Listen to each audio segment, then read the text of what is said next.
How you guys doing today? It's Anthony Ganji. Welcome to another episode of Chair Talk. Guys, trending topic right now. Bryan Kohberger's a bit annoyed with his stay at prison. Supposedly he's being harassed and a bunch of other stuff. With that said, me and Russ are going to break this down. There's a lot to be broken down right now because me and Russ have spent all day watching a lot of the videos that have come out from the news, from podcasters, influencers.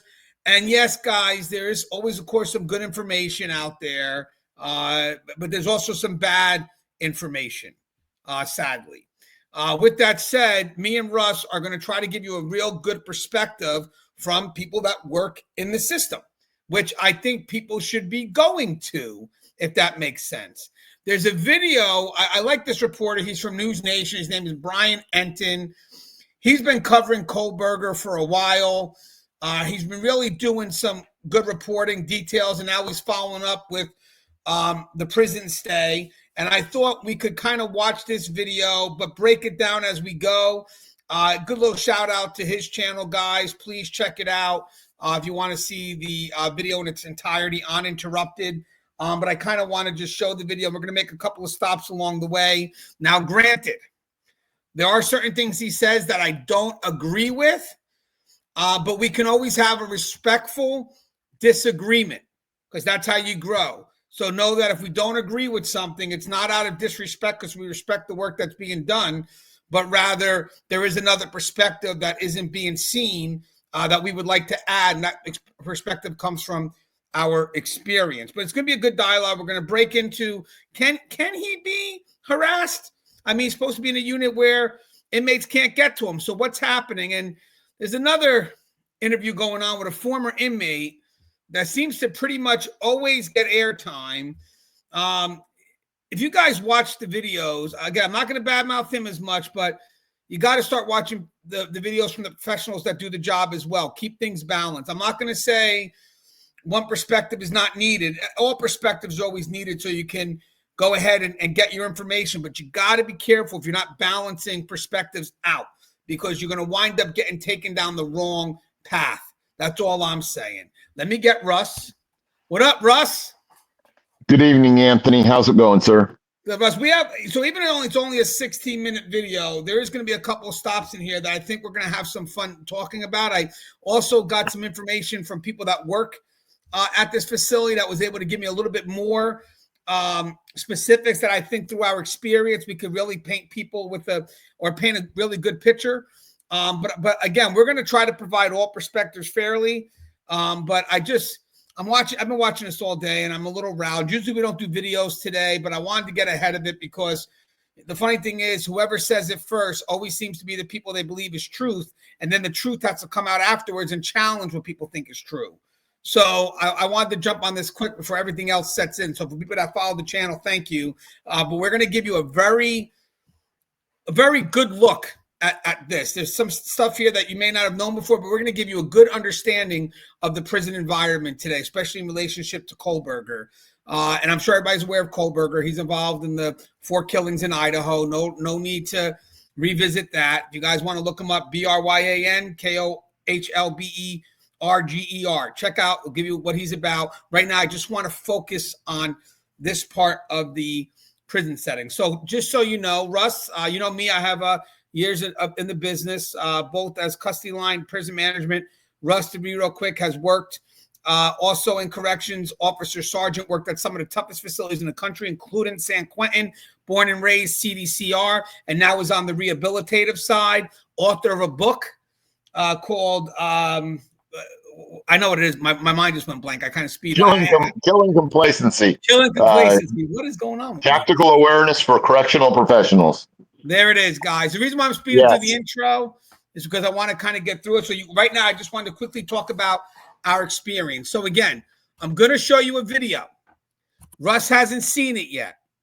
And then we're going to stop it a few times along the way, maybe every minute or two, give or take. It's only a 16-minute video, and we're going to give you some perspectives. The reason why I wanted to use this video real quick, Russ, is I like the reporter. I don't agree with some of the things he says, but I still think he's a good reporter trying his best to do some honest reporting, so I respect that. But we're allowed to have a different perspective. He may not agree with me, so it's all fair. There's no there's no ill will here, but he's got some good video footage of inside the facility, the yard, and I wanted to discuss that with you. And it's the only video I see with that type of footage. So I wanted to kind of break down. It's a real good look inside of what I think is the J block. And he also explained how it's ran. And then I want to tell you how they run it, but I also want to make some suggestions of what I would also think could work. But again, they're only suggestions. So let me get this video up. Hold on one second. There it is. Let me just play it. Hey, Russ, I'll mute us for a second if you don't mind. I'll mute us. Okay. Hey guys, thanks so much for checking out my channel. Please subscribe. Really, really appreciate it. We just now got a response from the Idaho Department of Corrections about Bryan Kohberger's, what I think are ridiculous complaints now that he is in the max security prison. I'll tell you what the state is now saying about it. I'll tell you what he's been complaining about, which again, like eye roll for me, but whatever. I'll get into all of it in this episode of Bryan Ensign Investigates. Hey guys, thanks again for checking out my new channel. Really appreciate it. In this episode, I am going to talk about a new statement that we just got from the Idaho Department of Corrections responding to Bryan Kohberger's complaints. Apparently, he has been complaining about things inside the maximum security prison. All right, let's get us back on real quick. So first, Russ, I'm sure you agree. So when you have someone that's in the spotlight for a while, there's always going to be the concern, the trial's over, I need more attention. So I expect the complaints to come in because right now he's got interest in them. They could be very small complaints, but he may be doing what he can to keep the attention going. Maybe the stuff is happening, don't get me wrong, but the fact that he's making the complaints are making it outwards could be an attempt to just keep the attention going. Sometimes we see that with inmates that may lose a little bit of attention. All of a sudden they go on hunger strike and they'll pretend it's for a cause when at the end of the day, they know it's for attention. So I think here, I'm not saying that it's not real and we'll get to it, but also he's keeping himself in the spotlight. So these little complaints, because technically you're in a prison, you would figure this is bound to happen, right? You're going in a prison, you're high profile, your crime is all over the news. Inmates have access to TVs. Inmates have access to current events. So you could safely assume, this is no shock to me, that he went into a prison and now he is being harassed or tormented. Okay, if you did not expect that, what were you thinking? I mean, this is an inmate that has committed a crime that the media took wind of, that the media has literally put out on every possible network. It's on true crime. So of course, when he got in, inmates have access to that and they're going to feed in. So this complaint right here, the fact that it gets extra attention, this is everyday occurrence. This is something that he should have expected coming in. I think this is just more of, hey, they got interest in me. Even if I stub my toe on a stool in my cell, the news is going to jump on it right now. So for me, this is expected, but I think it's also an effort at getting attention. Your thoughts, Russ? I mean, would you not expect this when he got into your facility? Well, I'm gonna kind of split the baby here a little bit. I would say that with regards to the attention seeking, believe it or not, I don't think that he's really shown that that's a facet of his personality. He didn't go through with the court trial. He didn't do something stupid like decide, oh, I'm going to represent myself, which would be typical of people that we see like Ted Bundy, for instance. So I think that that what he's doing right now is just acting out a little bit. Based on the fact that his style of living has suddenly changed.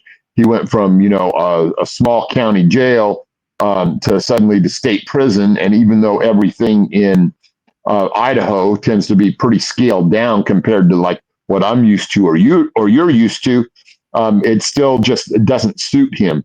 Now, he may want attention more at the local level with regards to to his keepers, the officers, the sergeants, the lieutenants in his area, and or whatever little interaction he may have had with some of the inmates. But I think that really now it's just kind of his own little pity party. I don't think he's seeking national attention because he could have done things to actually get that. All right, so I will split hairs on that too. So he is a big fan of Ted Bundy. That's what they're discovering. I also believe the reason why he didn't go to trial was because he knew that if he went to trial, they would showcase someone that wasn't perfect because he was sloppy. And he wants to be seen at this heightened level of perfection. So what happened was when he got rushed from the time, like basically he rushed through this and he was very sloppy. He went in, wasn't ready for what he dealt with, and he became very, very sloppy in the manner of how this was carried out. Remember, Ted Bundy's, one of his first kills was he walked in and kidnapped a girl that was pretty much right next to another girl, left the house with her, and didn't even know the guy walked into the apartment. And Bundy was dressed in all black. I think he had a black Scully. Kohberger, very similar, wearing all black, was recognized by that. I think he didn't go to trial, and I could be wrong, because he was sloppy and he didn't want that being exposed. So I think he didn't want the attention towards that. He didn't want to be exposed as being someone as sloppy and not as like someone like Ted Bundy. But either way, you're right. He could have held out like Wade, held, hold on to whatever you can, go through, get as much attention you can. But I think for him, he may not have wanted the attention, not because he didn't want the attention, but because he was sloppy in Mr. Perfect. I'm a criminal justice major, all this other stuff, so I'm perfect. I could do this perfectly. And then all of a sudden you get a crime that's very sloppily carried out. And he knew if it went in the trial, he was going to get death to rights convicted because of his sloppiness. So I think he didn't want that exposed, because as soon as he got, took the deal, he's already working with his lawyers, possibly for an appeal, even though he settled for. So I get what you're saying, but I also think he didn't want it put out there because he knew that it was sloppy and it would have been attacked to his ego. Okay, so hold on. Let me continue with this video, but hold on a second. All right, hold on. Let me play it. By the way, I'm still just like my last episode. I found this sort of like kind of cozy place to shoot these episodes while I'm on the road. I have this rental Jeep that I'm in. And I don't know why, just like sitting back here, I have all my stuff back here. So it just seemed like an easy place to shoot an episode. But I'm going to get to all of the complaints that Bryan Kohberger has had about the prison in a second. Also, I'm going to talk to you guys about what it's like inside that prison, because I actually got a full 2.5-hour tour of the prison when I was in Idaho a couple of weeks ago. But let me start off by reading you the latest here from the Idaho Department of Corrections. This is in response to Bryan Kohberger complaining about things in prison. And we just got the statement. Idaho Department of Corrections says, "We are aware of Kohberger's complaints about what he considers taunting. Incarcerated individuals commonly communicate with each other in prison. Bryan Kohberger is housed alone in a cell, and Idaho Department of Corrections security staff maintain a safe and orderly environment for all individuals in our custody." So the Department of Corrections has responded to these allegations made by Bryan Kohberger. And this part now, that was the statement from the Idaho. All right, so let me get us back in again. So I must say, Russ, bravo for, I want to say, the reason why I want to say bravo to the Idaho Department of Corrections is they kept their response statement quick. They answered, this is common, this is what happens, but don't worry, security guy. We didn't explain why, we got it. And I like that very quick, abrupt answer. I thought that was good. And as I said, I think people are going to care about these little things now, but later on when they're in jail for a while, or prison for a while, no one's going to care about he's being taunted. But I think in this case here, Idaho expected it, and they had a very good generic response, because as it's been getting out to all the media, because I've watched a lot of videos, so a lot of these different true crime people, news, they've been hitting the Idaho, and they're all getting back the same response. The same response is pretty much, yeah, this is going to happen. This is what happens, but staff is doing everything they can to try to make sure it gets minimized. So what do you think of the response? I thought it was good. I don't think it was bad. Oh, sorry, Russ. Let me unmute you. Again, Russ. Oh, yeah, I think the response was fine. I think that, it's just something that, so maybe he's being taunted a little bit from afar. There's a certain amount of that they're going to catch and maybe be able to deal with. And some of it is just something that that you can't always do everything about. You can do something about, but over time, all of the officers in that section, all of the sergeants, all of the lieutenants, whatever ranks that they have, Bryan Kohberger, anyone that's there on death row, anyone that might be there for, either punitive or other administrative segregational purposes, is going to have to come to deal with the fact that, yeah, he's there. Did his case get a lot of notoriety? Yes, it did. And just move on from there. I'm sure that probably there were some peremptory, tactics that they've done to try and reduce that some. But there's not a lot that you can do when people just yell out of their cell doors or something. But it's still far enough away. I can't believe that this is any kind of direct confrontation. They're not there right next to him. They're not staring him down. These are just some things that are probably being yelled out there, of which you can do some against it, but you can't prevent every single instance of it.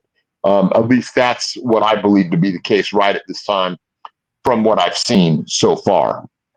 Yeah, because obviously there could be interaction, like they said, through the vents. The one thing that is our job to truly prevent would be any physical interaction. That's not happening. Now, as we progress in the video, when they break down how the facility looks, the dialogue, you're definitely going to get in today's episode. You're not getting anywhere else. I can guarantee you that, because I've been watching tons of videos already. So we're going to explain how this runs. I want my audience to understand, or our audience to understand, this is why the interactions could occur. But I want you to see the unit first. So I thought, again, this video had a nice breakdown of the union. Bryan was there for a bit. So let me get a little bit more in the video, because there's something he says that I don't agree with, that I definitely want to discuss. But I think he's going to show us what the unit looks like real quick. So bear with me.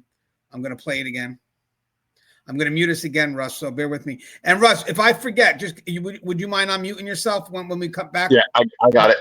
I apologize, because sometimes I forget. Okay, hold on one second.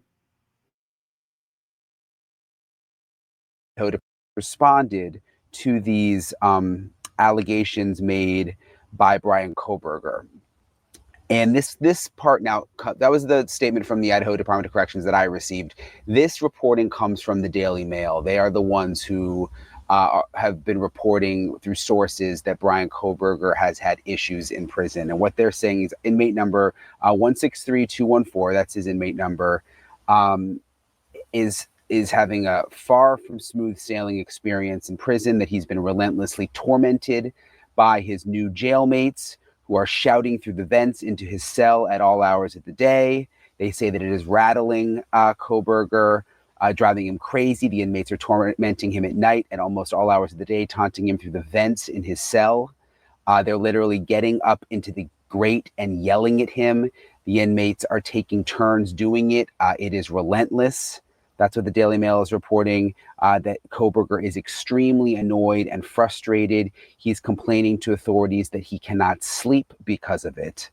And basically, I guess, has just been making these complaints now for the last couple of days. And apparently the prison doesn't seem to really care, which honestly, like, who really cares? I mean, this guy admitted to killing 4 innocent young college kids, and he is annoyed that he can't sleep in prison. I mean, who cares? So I know. All right, so I'm against what he just said. I just want to mention something right now. You work in your corrections, it's your job to care. If let's say Kohberger hung himself, and that same reporter interviewed me, and I turn around as a prison manager and I say I didn't really care what happened to him anyway, there would be an uproar. This is the only thing about the media, that they don't stay. And again, I don't want to knock the gentleman. I get what he's doing. He's got an audience he's playing into, and you got to be careful of the word when you say care, because of who you may be saying care about. No, I'm saying care about my job. So when I say care, I don't mean I care about Kohberger, but his well-being relates to my job. So 100% staff is going to care about what happens to that individual. And I don't care how people want to paint that picture. I don't care if people want to say you're caring for a serial. No, we're caring for our job. And for someone like that as a reporter, it's the one thing I disagree with, sorry, Bryan, on this one, but for you to say we don't care, what would happen if something happens to that individual and after it happened, one of us would say we didn't care? Do you know the liability behind all that? If someone, anyone, from an officer all the way up to prison management, if we were to say we don't care, why should we care, and then agree with that statement? Again, people say it because the care relates to you're caring for a guy that killed. No, we're caring because our job relies on that inmate's well-being. Because if something happens to that inmate, there's a chance I could no longer have a job. So what was your thoughts on just that one statement where he says, why should we care? They don't care. Doesn't that get to you a little bit? Well, the way that I would put it is this: that me as a human being and being who I am, I don't give a crap about Bryan Kohberger. What I do care about is the fact that the area that Bryan Kohberger is in, if it were my section, if it were my unit, if it were my responsibility, I have to tune it to the point where it runs itself in a manner day after day after day, where everyone that's there, that's committed to my care, can be there in a fashion that's prescribed by law, and where we can, carry out our duties in a manner that's as safe as possible for it to be carried out. If I drop the ball and I start just saying that, well, you know what, I don't care about this inmate or about that inmate or about this set of inmates over here, what I do is I set up a very unsafe situation. I've put myself into a position where I'm calling shots and the inmates are responding to either what I'm doing or what I'm not doing. And that starts to put everybody in peril. What I have to do as a correctional professional is I have to make sure that I try and keep everybody as safe as possible. And so that means a lot of different things. That might mean, either interfering or interjecting myself into a situation where somebody is trying to do something to Mr. Kohberger, where somebody is trying to, make it hard for him to sleep. That doesn't mean that I can catch everything. That doesn't mean that I necessarily even go out of my way to catch everything. But what it does mean is that overall, on my day-to-day duties, I expend energy to try and keep things as peaceful, practical, and smooth running as possible. I don't get to pick, who I'm going to protect and who I'm not going to protect. That's been decided for me by the Constitution of the United States and the Constitution of the state that I work for. And so I've signed up for that. I've given my oath, I've given my pledge, and whether or not I like it, whether or not I feel like Bryan Kohberger deserves it, I still have to make inroads with respect to that. Now, there's a practical limit on that, to be sure. And so sometimes I'm just not going to be able to be every place at all times and provide safety for everyone. But what I can do is I can make sure that I'm not falling down on the job and, like letting things slide to the point that things start to become unsafe. Because when things start to become unsafe, there's no particular direction that goes in. Might I think, oh, it's only going to go against Bryan Kohberger? Well, I might be wrong. Bryan Kohberger might hurt someone. Bryan Kohberger might hurt himself. Bryan Kohberger might hurt me.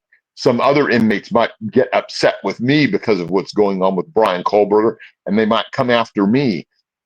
I don't like playing the game of unintended consequences. When you start doing that in corrections, you've lost your ability, you've lost your authority, and you've lost, kind of the natural momentum of being able to account for safety and security. So my thought is don't do that. As much as I dislike what Bryan Kohberger did, I'm still stuck with the results of it, and I have to do my best to make the place that I'm in safe and secure. Yeah, and as I said, we manage the man. And the funny thing, when we take the oath starts with care, custody, and control. The first C in most agencies is care, custody, and control. And I would say if you were to tell, or if that was played out, what the reporter said, no disrespect, Bryan, just a perspective, most of our correctional staff would strongly disagree with that statement that we don't care. And I could prove it, because if shit hits the fan and there's a concern and they start to get investigated, watch how fast you see that care comes, because the care is related to their job, their well-being, how they support their family. So believe it or not, Bryan Kohberger gets into this facility. He's now under my supervision, my care, my watch, right? His survival to some level is connected to me being able to support my family at some level because of the oath I took in, the trust that the agency's given to me. So for us to say we don't care, or for someone to say we don't care, I would love to know who said that to you. Which correctional professional said that they don't care what happens? Yeah, Anthony, I would just say that this too. There's a difference between the way I think about this personally and the way that I think about it professionally. Because, believe it or not, I'm a much harder individual in my personal life with regards to what, I think, say, believe, and I'm willing to act on.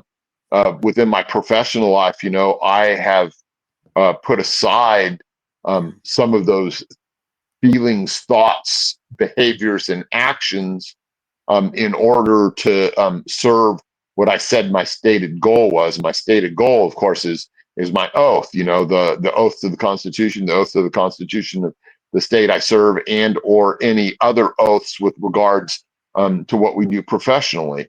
That's an entirely different thing. So I think that it's possible to think and feel one way, but to act in quite another. And that's what we're supposed to do as correctional professionals. We're not serving our own personal interests in this. I'm serving what the interests are of the state and the facility and the unit that I'm in, to try and keep things safe for everybody. And I don't get to pick who everybody is. I just get to say, hey, I'm going to go in there. I'm going to make it safe for everybody. I just don't get to pick. That's not part of what I signed up for. And ain't that why? That's why corrections is a very hard profession, because there's everything about corrections is balance. You can't lie on any extremes. And that's a thing that we have to manage. We have to understand, yes, this is what they've done, but I have to give this guy a pillow? Yes, you do. Oh, this is what this guy done. I have to give this guy food? Yes, you do. Because that's what you've been trusted to do. And the same people that want to play the angle of, he's a scumbag. Okay, whatever you want to think. But the point is, he's also could have family that could sue. There's so many reasons there that we have a job that we have to do. We're trusted to do it. And I get that you want to, in this case here, get to the bigger audience, because that's what they want to hear, of course. Who cares for a serial killer? Who cares? In this profession, that's our job.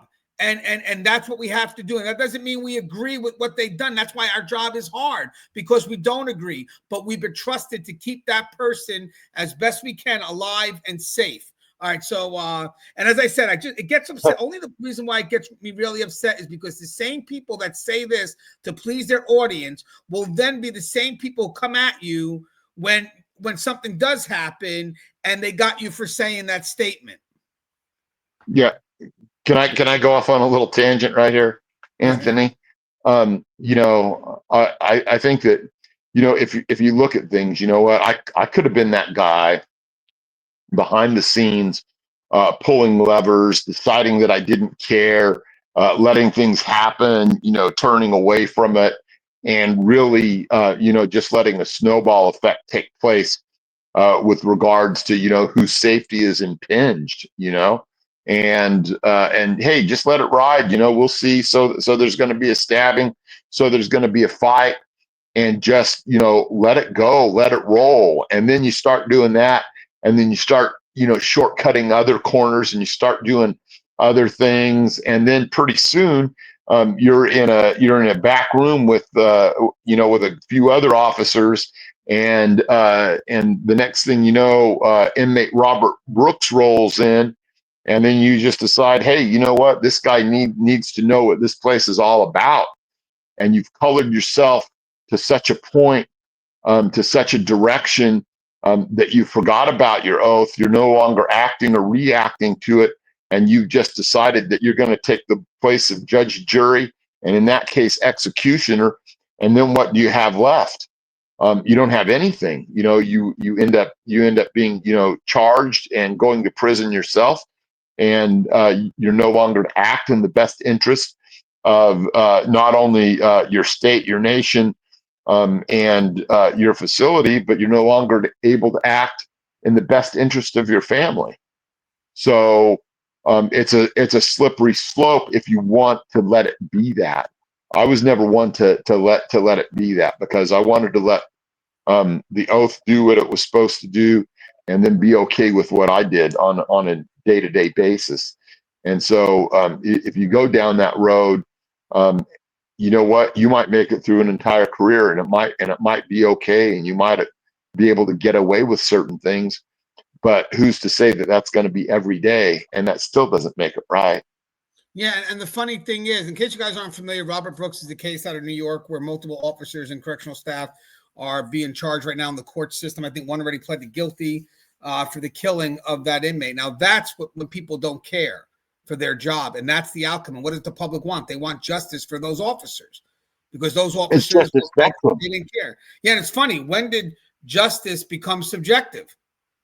At the end of the day, and it's funny because the same people that are, fortunately, a friend of mine who does a channel are pushing, this is wrong, and this is what they did to this inmate is wrong. But then there'll be the same people talking shit on the channel saying, I hope Bryan Kohberger gets this. I hope staff turn a blind eye. It doesn't work that way. Stay consistent with the message. If you don't care about the treatment of this inmate, all of a sudden now you want to care about. No, it doesn't work. Guess what? When you work in corrections, doesn't matter what they're done. What they've done. Our job is to care. So it's crazy how much they switch. That's a good point. I was going to say, at least make the distinction between the way you feel personally and the way you feel, professionally. I'll never forget one time, standing at the top of a stairwell, and being, 2 or 3 feet, above Ramon Salcido. You can look him up, see what he did, how he took his daughters out to the dump and cut all of their throats, and one of them lived. And the way I felt about that, and seeing him right in front of me at that time, and with no one else around him and I, and still, you know what? He lived to tell the story, because guess what? Nothing happened, right? Not the United States, but California Department of Corrections paid me for that outcome. It wasn't about how I felt personally. It was about how I did things professionally to still keep him safe, in spite of the fact that he had done these things. And it wasn't up to me. It was up to the courts and to other people to decide. And it's not about my judgment on what the court did or didn't do. It's about me fulfilling the role that I said and swore that I would uphold and do. And so that's really where we have to be. That's what we have to get to, or get back to. Yeah, and what's funny? Let's say there's a code in a dorm, and a group of gang members start jumping on a sex offender. Do you think the officers sit back and say, let the sex offender get it? No, we're going to have to risk our lives to save that sex offender, because that's our job. What if we did that? What if we did that all the time? And we just said, hey, we're going to be the ones to decide. Then we would eventually lose total control. And then, hey, well, what about a sex offender? What about just a regular murderer? What about just someone, who beat someone else down? Who do we become in the long run, Russ? Yeah. And it's just not been comfortable enough for me to think that we somehow get away with that. There has to be a standard. And you might like the standard. You might only sometimes like the standard. There might be times that you hate the standard. And yet the standard is something that you have to aspire to do. And so, believe me, there's been things that I've done in my career that I've not been happy about, but there's not been anything in my career that I've been ashamed about. And I think that that is the difference between professionalism and just not really caring. You're just there to fulfill whatever means, whatever job, and to kind of get a little bit of personal payback in something. That's the part that does not sit well.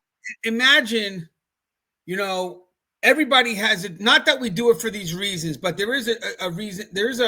You want to be recognized for the work that you do. No different than a street cop. They do something heroic. You got to give that level of recognition, that level of greater appreciation for what they've done. But here's the funny thing: in the wall, we save a life. It's a sex offender.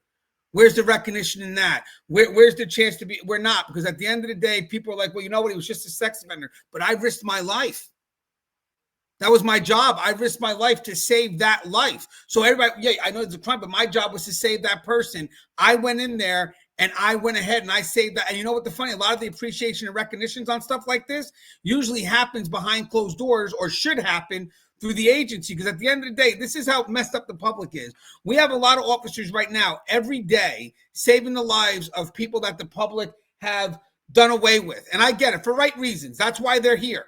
But that's still our community to protect. And sometimes the public may not want to put give Russ a public recognition for saving a sex offender because of how people view sex offenders. But Russ is still a hero.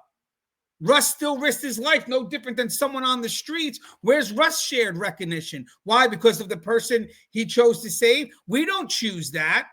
Our job is to respond. We can't have judgment in what we do. So to sit there and not be able to get recognition because our community is here, because I also think that's another reason why people look at corrections in a certain light, because they connect us to the community that we oversee. So at the end of the day, whatever good we do for that community, it's still related to people that don't belong in the community. And again, I'm not advocating for what they've done. I'm advocating for who we are and what we do. And that happens to be the community that we have the biggest impact on. So with that said, if I save a life on the street and I risk everything, and that's for an honest civilian, I get it, who's never done nothing wrong, and I'm that hero for going out of the way and risking my life, self-sacrifice, and then behind the wall, Russ does the same exact thing, same exact threat, but who did he save? A sex offender. Russ doesn't get the same recognition, even though Russ did the same exact thing that officer did on the streets. Where's Russ's recognition? Why? Because of who he saved? That's why in corrections, we do the job because the job has to be done. We're used to not getting recognition, but we want appreciation. That we've earned. I didn't expect. So anyway, but that's for you, Bri. Take that in, Bri. It's not a disrespect, but be careful what you say, because that to me shows that there's no appreciation for what we do, even though it may come out twisted that way. Be careful what you say. This is a channel that stays within our expertise of corrections. We speak the language, and there's a lot of people from the outside that they think they speak our language, and they don't. This is a job that's in the shadows. You have no idea what language we speak unless you've walked the shadows. So all I'm saying is be careful when you say that, because the average correctional officer is not going to tell you they don't care. Because for staff, they do care for so many reasons, and I think we explained it well. All right, Russ, let me get to the next section. And that was good. I appreciate your thoughts on that. That really mattered. Hey, Russ, I'm going to mute us again real quick. That Bryan Kohberger is being housed in the J block of the maximum security prison, which is about 30 minutes or so outside of Boise. And that's actually the same block as where the death row inmates are housed, and you're in total isolation. So I got this 2.5 hour tour of the maximum security prison when I was there right before the sentencing. And I didn't see the exact area where Kohberger is now in the J block, but I saw all the other areas where the inmates are it's very similar. It's all basically the same. And so he is housed inside a cell by himself 23 hours a day. So he can't really see the other inmates based on what I saw there, because they're also in the cells 23 hours a day. The only time he would be able to see them is when they're brought out one by one because they each get outside time for 1 hour a day. So when they bring them out, they shackle them. And I guess when they're walking by, Kohberger could have some interaction with them. And they're brought out just for 1 hour a day to this sort of outdoor area that's still totally enclosed. I mean, it's outside technically because the roof, which has a gate on the top, but you can at least see the sun, but you're not actually like outside like what you would see in prison in the movies where there's a basketball hoop and all of that stuff. It's still kind of inside. So the only time I think that Kohberger would actually see the other inmates is when they are being brought by his cell when they get their hour out each day. But what they're saying about him saying that he's tormented, what's happening, and I saw this when I was there, is even though the prisoners can't see each other, the cells are still next to each other, and there's 2 stories, and they all yell at each other through the grates. I mean, it happened while I was there. They're constantly screaming, and they find ways to communicate with each other. And when I was there, I saw something happening that the jail staff told me is called fishing, which is when they use like a line, like basically they'll, from their clothes or from their blanket, they'll like pull out small, long strings, like of cotton or whatever. A 3-part Providence Falls special event. DM O'Connor, we're offering you a chance for redemption. And they'll almost use it like a fishing line, and they will do what they call fishing, where they'll attach notes to the end of the line, and then they'll put it under their cell door and try to like almost like fish it out into the open and try to get it to another cell so that they can communicate with another prisoner. So that may be some of what's going on with Kohberger there, but it sounds to me like they're just yelling through the grates, which when I was there, I heard a lot of yelling. And it was interesting. The jail staff doesn't really seem to do anything about it because it's kind of like they don't really care. Let the people yell, gives them something to do, gives the inmates something to do, and just really makes no difference to the staff. The staff is up. Add something there, Russ. I just want quick, and I know you got a lot to say here. Let me get back. So first off, I want to mention something here. I think now he's just ad-libbing at this point. Sorry, Rob, I got to mention one thing. When staff go into a unit, the constant yelling they do care about, because one, even if it's not yelling, maybe all right, maybe I'll give you something. They don't care about the yelling to Kohberger, but imagine having to hear that every day. Imagine going into a unit every day and hear people yelling at you, cursing at you, splashing you. You better believe staff care. You better believe staff, because a lot of our officers right now, they have to go to work in these highly restrictive environments with, you're right, inmates that may have nothing to do, but the yelling, the cursing, the screaming, the banging on the cell door. Now, let me tell you something. They don't care about people yelling. If I have an inmate screaming for help, how do I determine who's really screaming for help, who's not? Can I hear people screaming for help? So you better believe that staff is going to try to do what they can as best as they can to keep that noise somewhat as a minimal as best they can, because sound matters in a prison. If you got too much noise, I can't hear what's going on. I can't hear if another inmate is actually yelling for help or if I have someone just screaming to be an asshole. So, to say that the staff's like, we don't care. Let them scream. Let them yell. It gives them something to do. I'm not 100% in agreement with that, Russ. I want your thoughts on that. And then I was hoping we could kind of talk about the layout of the unit. Oh, sorry, Russ, you're muted. Let me get you unmuted. I did. So as far as if they're screaming at Kohberger or approaching his cell or trying to do something, there's something that you can do about that. I've worked in some horrendous units like that, though, where your ability to do much about the screaming and yelling overall, as it just becomes part of the natural kind of flow of things. There's just not a lot that you can actually do about that. If it's directed at one particular other person, I've had that happen where we've had like several inmates, gang up on one individual, and so we move the individual to the other side of the building or something like that. It's possible to do something about that. But overall, just for what you can do about the tone and the level and everything, you're kind of restricted, because what happens is there kind of becomes a default amount of energy that you can put into that, beyond which you're just going to get back worse. So it's kind of one of those things where you're kind of damned if you do, damned if you don't. But you know, you have to get back something for the energy that you put into that. Or when you lose, what happens is you end up taking that as a loss. They end up taking it as a win, and then the amount of energy and sound and everything else that happens inside a unit like that just goes up. So here's what I would say about that Russ, is, can I add on something that you said though real quick? So when yeah, he says he doesn't care, right, or staff may not care, you mentioned something that's really key. It's not that they don't, it's like you said something where they kind of, you didn't say the word burned out, but you said energy, right? That yeah, you're going to put energy, you got energy back. Let me tell you something. The people that wind up getting burned out, because that's true. If I put in energy, I expect something in return, right? But the people that get burned out, because I would assume if you're walking into this unit every day and you're trying to hear what's going on and you're trying to take some control of the noise, so I think there should be some level, but maybe at one point you're right. It becomes the accepted default, which is even scarier because it is. Because if that becomes a default, you know, like if 65 miles is the speed limit, 70 is okay.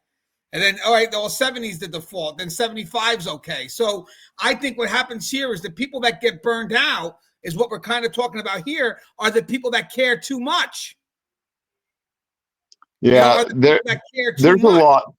There's a lot to it, you know, because like I say, is when you're trying to deal with a unit like that, if you try and you know, start with the smallest little things like the sound level and so forth, you're never going to get out of the starting gates.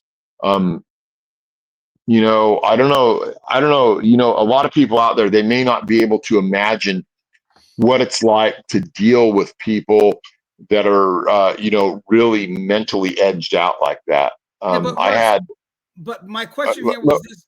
But wait, there's a question here I want to say. So this is a max unit. I get it, right? So it's close custody. You got PC probably back there, probably because I mean, these really should be defined by status. PC and death row should not be in the same unit. Inmates that are there for punitive reasons should not be in the same unit because they're harder to control and they affect the running of the unit for the rest of the inmates that aren't problematic. Like, oh, because I'm a max inmate, I'm yeah, PC. but that's not the way that Idaho is going to look at it, though. They're not going to give an entire unit to 9 guys that are on No, death row. it's not that. But I will tell you one thing, though. If you have to merge, I still don't think it should be this way. But if I had to merge a unit, I would not want.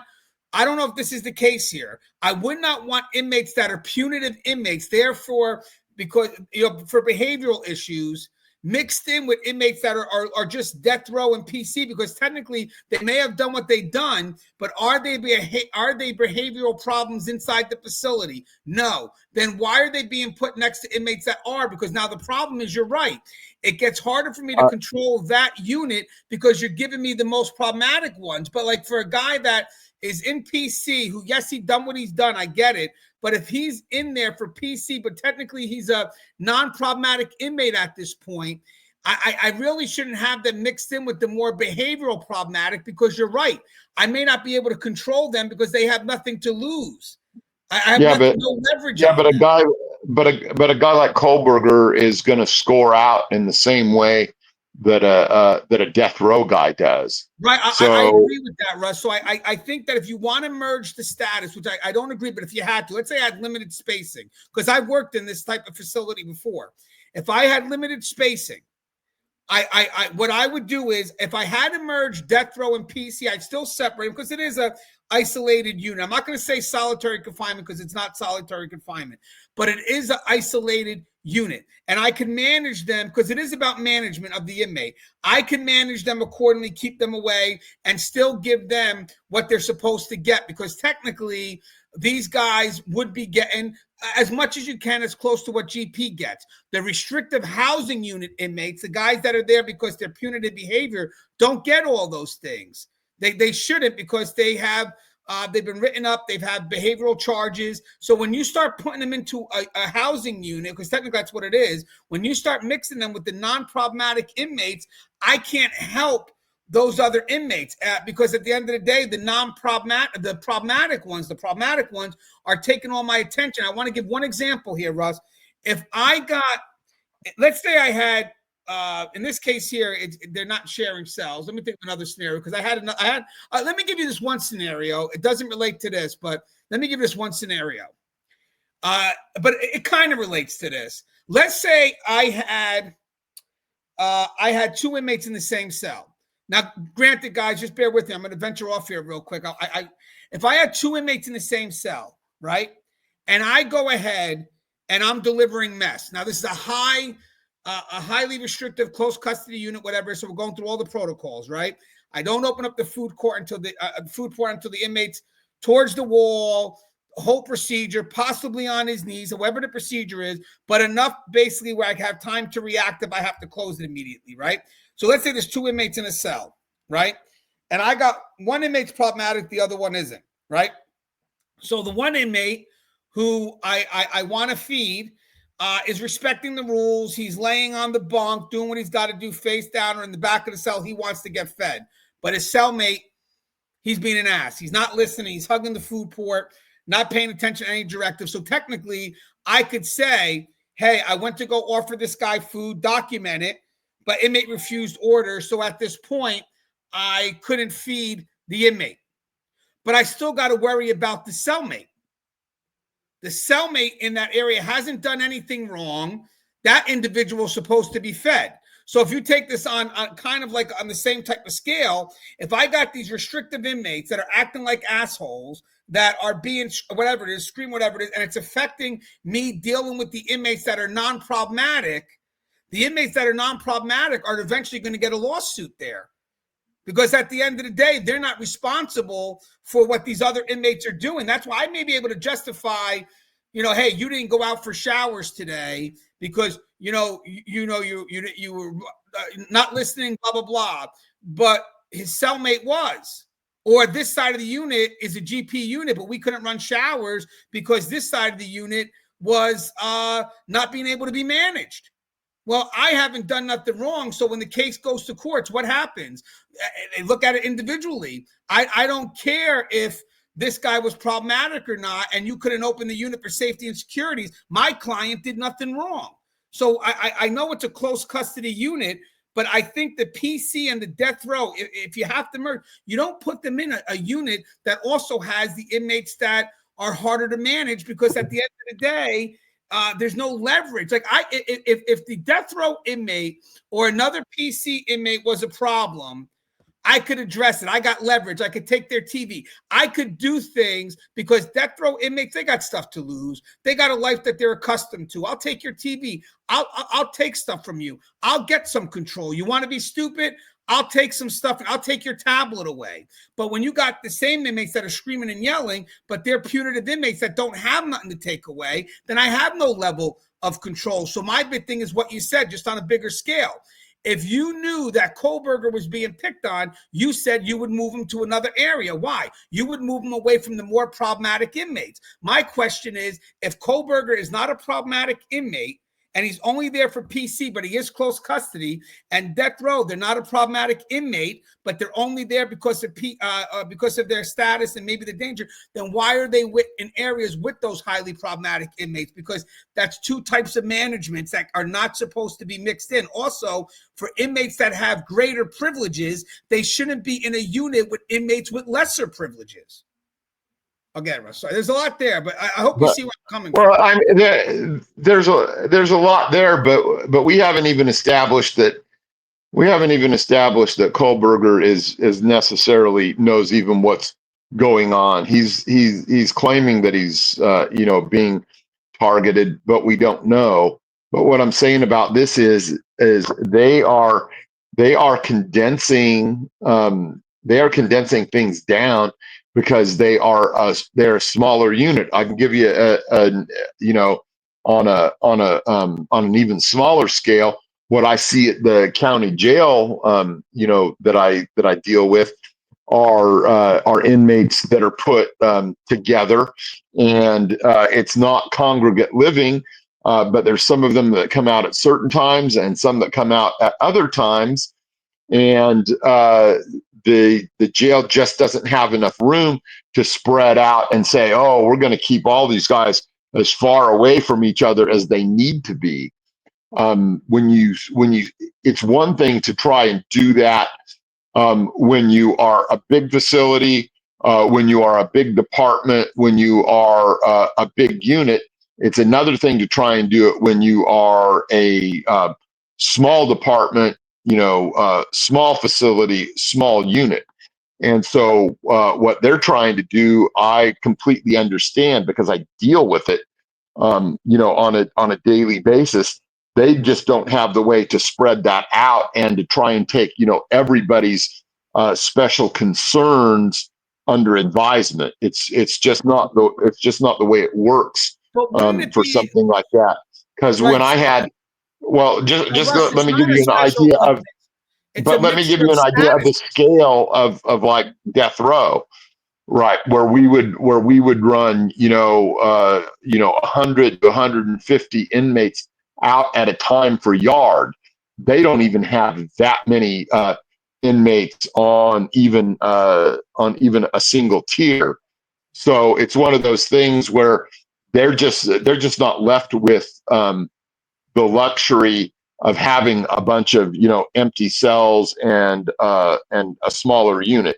They're trying to condense things down, and so I wouldn't fault them for the way that they're trying to do it, because we're looking at this from a distance where they're looking at it from up close, and they may have decided that it's either worth it, or it's very possible that we're not seeing it in the way that it's actually being carried out. So that's what I think, because I think the reporter. I mean, maybe the reporter doesn't know what he means by restrictive, because automatically when I think restrictive, I don't really think PC or death row. I don't think them as. I think restrictive are the ones that have to earn stuff back. To me, restrictive housing are the inmates that their privileges have been taken away to some level, but these are privileges that they're allowed. You still have death row inmates and PC inmates that are allowed at some level to have what is with safety security reasons as best they can as GP. So my biggest concern was, if this is how it's operating, I don't like the mixture of statuses, only because at one point, if you can't give everybody what they're supposed to get. So if I'm a non-problematic inmate mixed in with a problematic inmate, unit-wise, not in the same cell, just say unit-wise, and I'm not doing nothing wrong, and he is, so maybe that may give you, I can deny him, but you can't deny me.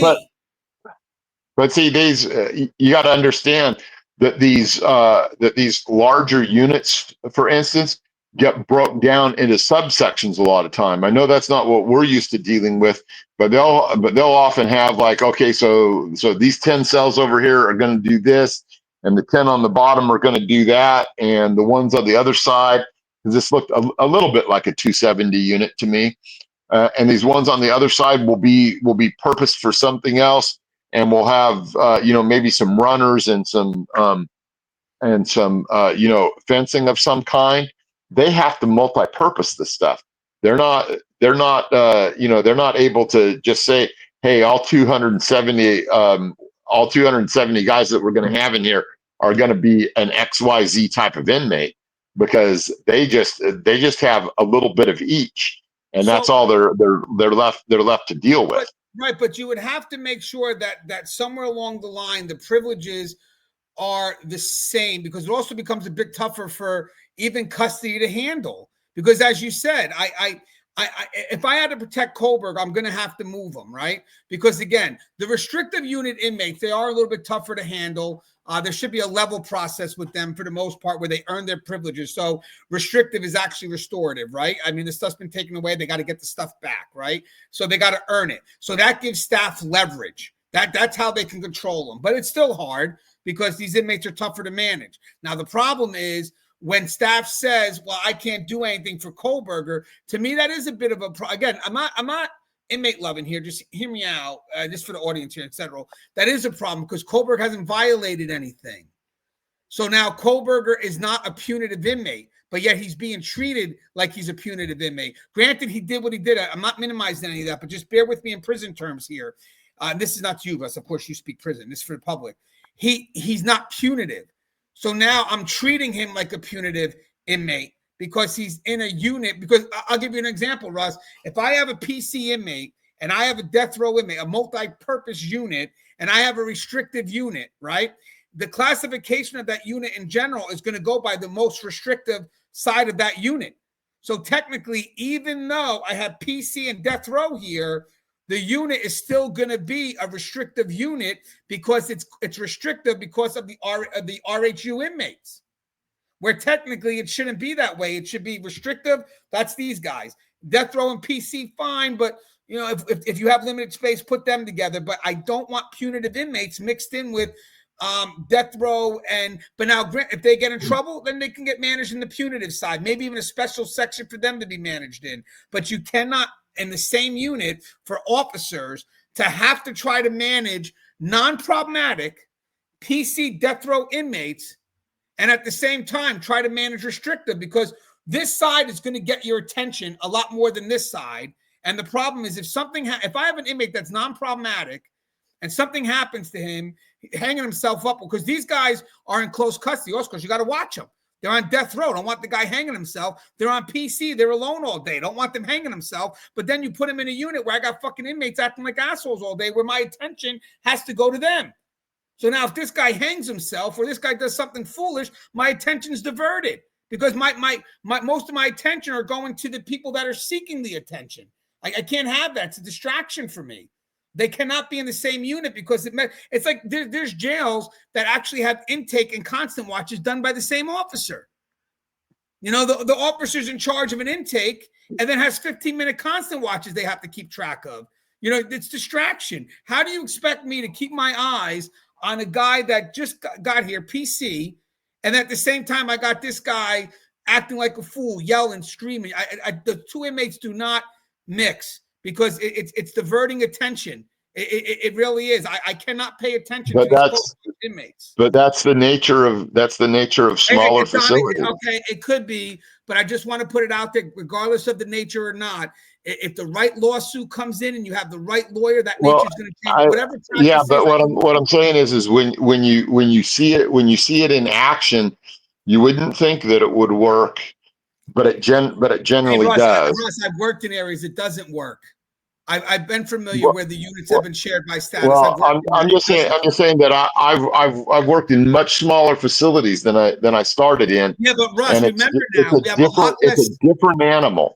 Russ, we have a lot less staffing now. So now you don't even have the energy to devote officers on this side and officers on that side. I'm not even saying Idaho is doing this. I'm going by what the reporter's saying. He's saying they're a restrictive unit. So is it restricted by, are we mixing punitive inmates? And that's the one thing I couldn't get clarity on. I wanted to ask, are the PC inmates and the death row inmates, even if they're put together, which again, but are they with the punitive inmates? And if they're with the punitive inmates, I don't understand that. I think for me, again, I'm Mr. Liability. It's how I think, but I know I'm making sense here. I always think of think of the one inmate that's doing their time correctly. And the biggest scenario I have, and I know this played out, whereas I can justify not giving an inmate something if they don't follow the rules. The inmate's supposed to come out in this unit. They're supposed to come out 1 hour a day, right? I get it. I want people to know they're not supposed to come out 1 hour a day. They're supposed to be offered the chance to come out 1 hour a day. If they choose that they don't want to come out, you document it. A lot of the inmates, they don't want to come out because they don't want to leave their room because they don't want their room searched. And then they'll go tell their families, we're not being allowed out, blah, blah, blah. No, you are. You're refusing all the time because right now you don't have a cellmate and you don't want to leave the room because you don't want the room to get searched. I mean, let's be honest. That's the game they play, right? But with that said, if I got an inmate that is a problem and he has a cellmate, I got to go back to the same story, and I'm trying to go ahead and, provide this one inmate with food. The one inmate's being a problem. You want to go out to yard, he's being a problem. You're not getting yard today. And I keep on denying this inmate because he's problematic, but I got the other inmate that's not problematic. That's going to be a problem later on because that inmate's getting his stuff denied for no right reason. Why? Because he's with a bad inmate? That's not his fault. So now I'm not giving him yard. I'm not giving him, not serving his meal because the other inmate's not listening. Those two inmates shouldn't be together. So if you take that at a higher level and you want to make this into a unit issue, it carries out the same way. If I got inmates on this side doing what they're supposed to do and inmates on this side not doing what they're supposed to do, but they're in the same unit, the inmates that are acting like a fool are going to affect the inmates who aren't. And then at the end of the day, the lawsuit's going to be is I don't care what these other inmates are doing. My client isn't doing that. So why ain't he getting his yard? Why? Because Russ was acting like a fool on the tier? My client wasn't. So my client doesn't get yard, which is mandated by law, 1 hour a day, but can't get yard because Russ is not leaving the unit or not leaving the tier. So now my client who does all the rules doesn't get nothing because of this inmate. They don't care about that. So what's going to wind up happening later on, if this is how the practice is those inmates cannot be with those problematic inmates. I could justify not giving any of them a tier. Can't justify that because he's not a problematic inmate. He may be a death row inmate. He may be a PC inmate, but he's not a behavioral issue. That's the concern. I think that is a lawsuit later on, especially in today's world. But that's if they house it that way. I think that's why these reporters, you can't just be sitting on the back. Sorry, Brian, but it's true. You can't be sitting on the back of your car speaking as if you speak the language of corrections because you said a simple word which may not mean nothing to you, restrictive, or the word care, but in our world, we filter it. And this is the end result of you think you speak the dialogue, and no offense, but you don't. Because now me and Russ here are trying to explain something that I think if that's the case, it has to be relooked at. But maybe that's not the case. But maybe that's what Idaho now should go back to the reporter and say, hey, you reported this on your private channel. So this wasn't even through the network. So when you wrote to me, I thought you were writing as a reporter, but it looks like you're putting the video on your private channel. With that said, you twisted something that we said. We didn't say all this. We said it's restricted based on this, but are they being housed with punitive inmates? I don't know. And then the other thing, just so you guys know, Russ, more about the layout. It's a controlled placement, correct? So you have some facilities that are ran where I've seen it where if there's fences and then there's the cell, so there's a barrier between the cell and custody. Sometimes they'll open up one cell. And for units that may not require that much control, depending on the behavior of the inmate, they can walk safely from the tier to the shower, wherever it is, which I think, to be honest with you, the way this unit is set up, that could be the case because there is no fence. It's just inmates that come out to a public area, get cuffs secured, but most of the time it's probably like a self-governed unit. This unit is a bit different. There is no fence. So it's control and placement. So in order for them to pop a cell out, the inmate does have to be secured, and they do have to get escorted to either the shower, the kiosk, which is that fenced area, or the one-seated chair because there's no barrier. So once you open up the cell, there's no barrier between them and custody. But if there was a barrier, then they could walk a little as long as they're not behavioral problems where they belong in a unit where it requires that type of control. And usually, what is it, Russ? Handcuffed, belly waist, maybe a belt in the back, and shackles? Yeah, it depends. There's usually different levels. A lot of times it's just handcuffs, so and it depends. Sometimes if they have, medical issues, it'll be waist chains. And it's just, wholly dependent on that. Yeah, and as I said, guys, this is a passionate topic for us because we live it. Let me show you some more. The video's almost done. Let me just show a little more, see what else he gets into. Hold on. If you have any questions about the unit layout, hit us up because we could always answer.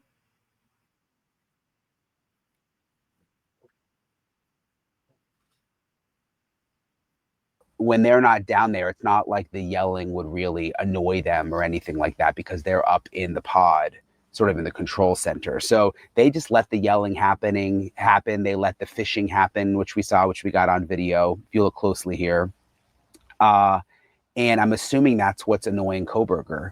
But at the end of the day, again, who really cares? I mean, it is what it is. It's prison. And they're concerned get on his back, that he could be hurt by other prisoners, which is the reason that he is in this basically solitary confinement in the J block. There are other areas in the max prison where people come out into the pods and they can interact with each other. And I saw that. I don't suspect, based on what I have heard, that Kohberger is going to find himself in one of those parts of the prison anytime soon. I mean, he could spend the rest of his life in this solitary area where he's alone in the cell for 23 hours a day.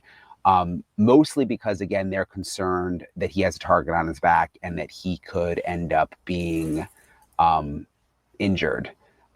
So after touring the prison, meeting the prison staff, I'm sort of wondering how they're receiving these complaints. I think they take things like that somewhat seriously. But at the same time, again, it is prison, and the people were noisy when I was there, and I think that's just part of it, and I guess Kohberger is going to have to get used to it. He will eventually be able to have his own tablet in his cell, I learned, where he can email and he can listen to music, and you have that 24 hours a day, because, you know, he'll never leave the cell besides 1 hour a day. I also was told he'll be able to buy his own TV at some point, so he'll have access to music, to TV, and it seems like he's just going to have to get used to the other inmates yelling through the vents, because in my experience, that's what was happening there. And when I was there, which this was a couple of weeks ago, but there was a hunger strike going on in part of the prison. So there was essentially this battle happening between the prison warden and prison staff and some of the prisoners. And I forget how many people were on a hunger strike. I think it was a couple of dozen at the time. And what they were protesting is, so there were different gangs in the prison, which they try to get rid of, but there's really nothing you can do about it, because a lot of these people were in gangs before they went on the inside, and they're still in these gangs. And there were two gangs, and some of the gang members were upset that they weren't housed in the same pods as their other fellow gang members, and were trying to protest to get them moved to different parts of the prison. And as part of that, they were on this hunger strike. And I don't know if it's still going on there. This was happening 3 weeks ago when I was there. So there's kind of a lot going on in the prison right now, because you've got the hunger strike, you've got Kohberger, who is now there, and you can tell that everybody is sort of like, not on edge, but the people who work there know that this is sort of a tense time. And now that you've got Kohberger also complaining, again, I just wonder if they really care with everything else that's going on there right now. Case Foundation, and he's the one with some of this reporting of specifics of what Kohberger says is happening in the prison. And I just want to read you some of what he said to Ashley Banfield. The inmates apparently were waiting on him, and when he got there, they are now making his life absolutely miserable. This is what McDonough is saying. They're utilizing the vent system, they're kicking the doors, they're taunting him, and they're basically, torturing him through psychology. He's complaining, and the guards at this point, the most they can do is write it down and tell him that there's nothing that we can do. You're not in physical harm, which, again, all right, Russ, at this point, just kind of going back and saying the same thing over and over again. The hunger strike with the gangs. All right, hunger strike's attention seeking. I mean, at the end of the day, if they don't want to listen to our correctional objective, you could hunger strike all day. It's not going to change anything. And then bringing attention to it. Okay. I mean, but either way, hey, Russ, this was a good dialogue. I just wanted people to understand a couple of things. A lot of false information going on there. So it's good for us to have a dialogue like this and put it out there. But in the end, I think something like this with a guy reporting from his car, Bryan, get someone on that knows this stuff. We can give you some good answers. Or they keep on going to his former inmate on this channel, where he thought in one of the videos when he was talking to one of the reporters, he thought the caged area was the area where the officer sits. It's the kiosk for the inmates to go on the computer. along with other information he provides. He writes a book called Political Prison Politics or something. And he basically says, yeah, I got it to Kohberger, and I want you to know that this book teaches people how to manipulate staff. Oh, that's a book we want to give? Like, honestly, is that a book that we want to allow in the system? It's insane. But I thought, there's a lot here. Hopefully people get an understanding.